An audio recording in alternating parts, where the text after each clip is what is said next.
Grâce à l'action décisive de la résistance communiste, la Corse est libérée en septembre 1943 et De Gaulle ne perd pas une minute pour y venir et accaparer le succès.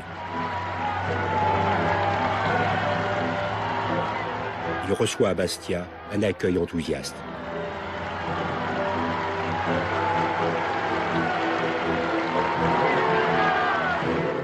À Alger, le premier objectif du général est de jeter les bases d'un État, c'est-à-dire un exécutif et une représentation nationale digne de ce nom.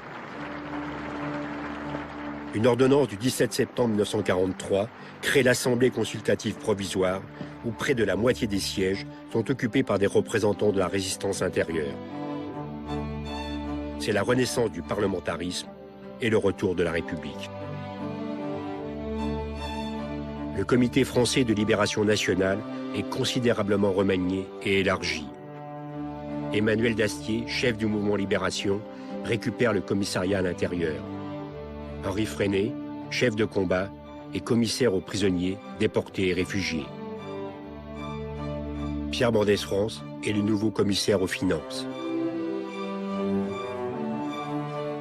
Le CFLN revêt l'aspect d'un gouvernement d'unanimité nationale.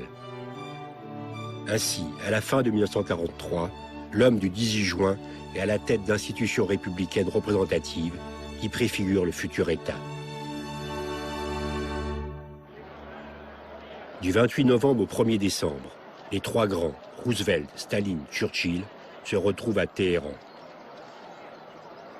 C'est là qu'ils décident que les deux débarquements prévus en 1944 auront lieu sur les côtes françaises et non en Yougoslavie, comme le proposait Churchill.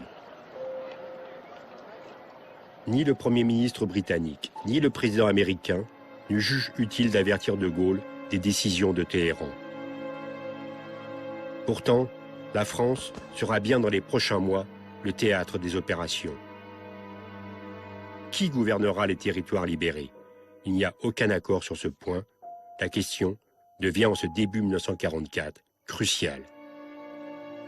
Roosevelt n'a jamais caché qu'il a décidé de traiter la France non pas en pays libéré, mais en pays occupé. Roosevelt prépare en effet l'occupation de la France. L'administration militaire alliée des territoires occupés, l'AMGOT, répond à cette volonté. En avril 1943, un programme de recrutement et d'entraînement est mis au point pour 6 000 hommes. En 2 mois, ils sont censés apprendre à devenir préfets. La monnaie, destinée à la France, est créée par le commandement allié. L'impression des billets de banque commence. De Gaulle se démène pour ne pas être mis devant le fait accompli. C'est une course de vitesse. Nous nous doutions bien, en effet, que nos alliés caressaient le projet d'assumer eux-mêmes, sous le couvert de leur commandement militaire, le gouvernement de notre pays à mesure qu'ils y pénétreraient, et nous étions naturellement résolus à les en empêcher.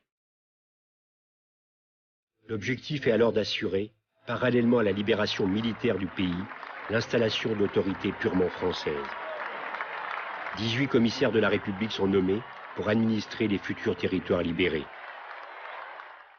Le 3 juin 1944, un an après sa fondation, le CFLN, répondant à un vœu de l'Assemblée consultative, prend le nom de gouvernement provisoire de la République française, qui comprend toutes les sensibilités politiques, y compris les communistes.